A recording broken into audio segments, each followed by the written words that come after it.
আসসালামু আলাইকুম। Hello everyone.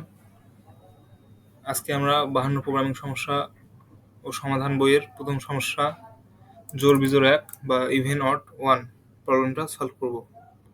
এখানে প্রবলেমের স্টেটমেন্টে দেওয়া আছে একটি পূর্ণ সংখ্যা দেওয়া থাকবে, সেটি জোড় না বিজোড় তা বের করতে হবে। এখানে ইনপুট সেকশনে বলা হয়েছে যে প্রথম লাইনে একটি সংখ্যা টি দেওয়া থাকবে এবং এখানে টি এর রেঞ্জ হবে 1 থেকে 100 এর মধ্যে, অর্থাৎ 1 থেকে 100 এর মধ্যে, এবং পরবর্তীতে টি এর মান যত হবে প্রতিটি ততটি লাইন থাকবে এবং প্রতিটি লাইনে একটি করে পূর্ণ সংখ্যা দেওয়া থাকবে। এখানে পূর্ণ সংখ্যার রেঞ্জটা দেওয়া আছে, 0 থেকে শুরু হবে। এবং আউটপুট সেকশনে বলা হয়েছে যে প্রতিটি পূর্ণ সংখ্যার জন্য সংখ্যাটি জোড় হলে ইভেন, আর যদি সংখ্যাটি বিজোড় হয় তাহলে আমাদের অড লেখাটি প্রিন্ট করতে হবে। তো এখানে দেখি উদাহরণ দেওয়া আছে একটা। তো আমরা এখানে উদাহরণ দেখি। এখানে প্রথম লাইনে দেওয়া আছে 3। এই 3 এর মানে হচ্ছে যে পরবর্তীতে 3টা ইনপুট নিতে হবে এবং 3টা আউটপুট দিতে হবে। তো এখানে প্রথমে নেওয়া হয়েছে 0। তো 0 যেহেতু জোড়, সুতরাং এখানে আমাদের ইভেন্ট প্রিন্ট করতেছে। আবার 5 হচ্ছে বিজোড়, তো এখানে অড প্রিন্ট করতেছে। আবার 2 4টা 2 আছে এখানে, তো এটা আমাদের জোড়, তো এটা আমাদের ইভেন্ট প্রিন্ট করেছে। এখন আমরা দেখব যে এই প্রবলেমটা আমরা কিভাবে সলিউশন করব। তো আমরা দেখি, আমরা জানি জোড় সংখ্যা হচ্ছে কোনগুলো।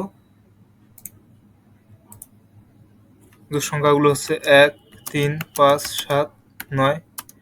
এগুলো হচ্ছে আমাদের জোড় সংখ্যা। আবার এগুলো হচ্ছে আমাদের বিজোড় সংখ্যা। আর জোড় সংখ্যাগুলো হচ্ছে 2, 4, 6, 8, 10। এগুলো হচ্ছে আমাদের জোড় সংখ্যা। তো আমরা কোনো সংখ্যাকে জোড় বলতে পারি যদি ওই সংখ্যা 2 এর গুণিতক হয়, অর্থাৎ 2 দ্বারা নিঃশেষে বিভাজ্য হয়। আবার কোন সংখ্যাকে আমরা বিজোড় বলতে পারি যদি সংখ্যাটি 2 দ্বারা নিঃশেষে বিভাজ্য না হয়, অর্থাৎ ভাগশেষ শূন্য না হয়। তো আমরা একটা উদাহরণ হিসেবে দেখি যে এখানে আমরা যদি 3কে 2 দ্বারা ভাগ করি, তো 3কে যদি আমরা 2 দ্বারা ভাগ করি, এখানে আমাদের ভাগফল আসবে 1, আমাদের ভাগশেষ আসবে 1। আবার 4কে যদি আমরা 2 দ্বারা ভাগ করি,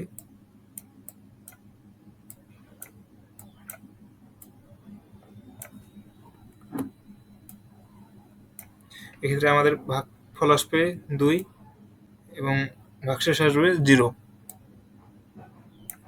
তো অনুরূপভাবে বাকি সব সংখ্যার ক্ষেত্রে ওটা প্রযোজ্য। যদি আমরা 5কে 2 দ্বারা ভাগ করি তাহলে আমাদের ভাগশেষ আসবে 1। আর 6কে যদি আমরা 2 দ্বারা ভাগ করি তাহলে ভাগশেষ আসবে 0। অর্থাৎ জোড় সংখ্যার ক্ষেত্রে 2 দ্বারা ভাগ করলে ভাগশেষ আসবে 0 এবং বিজোড় সংখ্যার ক্ষেত্রে 2 দ্বারা ভাগ করলে ভাগশেষ আসবে 1। তো আমরা এখন কোড লিখব। তো কোড ব্লকস ওপেন করি। এখানে আমার আগে থেকে একটা ফাইল ওপেন করা আছে, তো কোড লেখা শুরু করি।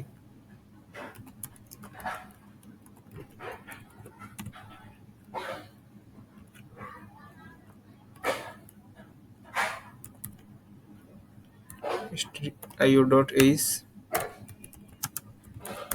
তো আমরা বেসিক ফরম্যাটটি লিখে ফেললাম।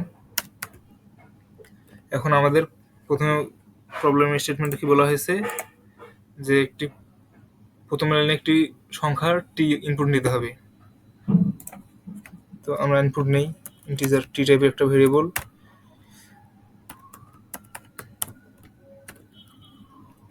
টিটাকে ইনপুট নেব $t।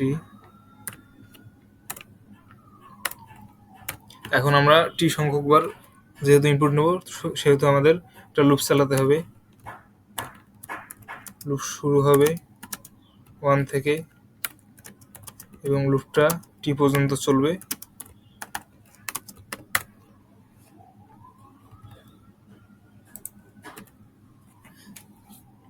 এখন আমাদের প্রবলেমের স্টেটমেন্টে বলা হয়েছে যে প্রতিটি লাইনে একটি করে পূর্ণ সংখ্যা দেওয়া থাকবে। তো আমরা একটা ভেরিয়েবল নেই ইন্টিজার নাম্বার নামে। এখন নাম্বারটা ইনপুট হিসেবে নেব।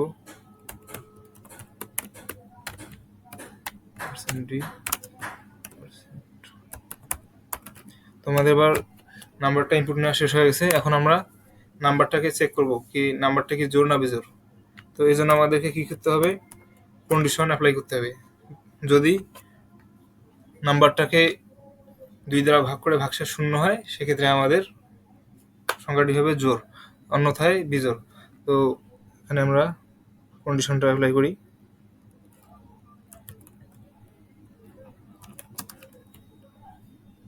নাম্বার মডুলাস 2 ইকুয়াল টু 0, অর্থাৎ নাম্বারকে যদি 2 দ্বারা ভাগ করে ভাগশেষ 0 হয় তখন আমাদের কি প্রিন্ট করবে, তখন আমাদের প্রিন্ট করবে ইভেন, এবং শেষে একটা আমরা নিউ লাইন প্রিন্ট করব। আর যদি নাম্বারকে ভাগ করে ভাগশেষ 0 না হয়, 2 দ্বারা ভাগ করে ভাগশেষ 0 না হয় সেক্ষেত্রে আমাদের কি প্রিন্ট হবে, সেক্ষেত্রে আমাদের প্রিন্ট হবে নাম্বারটা অড বা বিজোড়।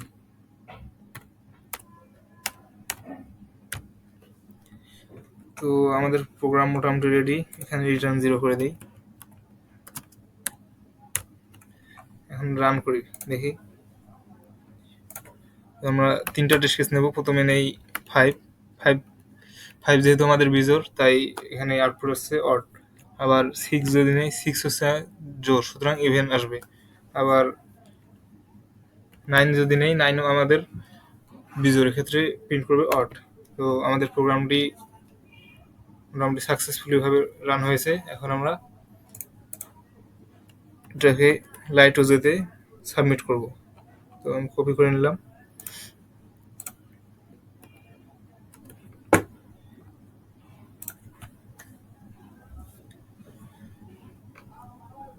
Submit,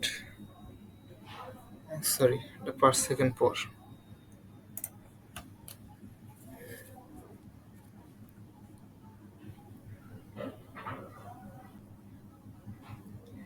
accepted. তো ভিডিওটা যদি ভালো লাগে অবশ্যই চ্যানেলটি সাবস্ক্রাইব করবেন। আর যদি কোথাও কোনো প্রশ্ন থাকে তাহলে অবশ্যই কমেন্ট করে জানাবেন। ধন্যবাদ।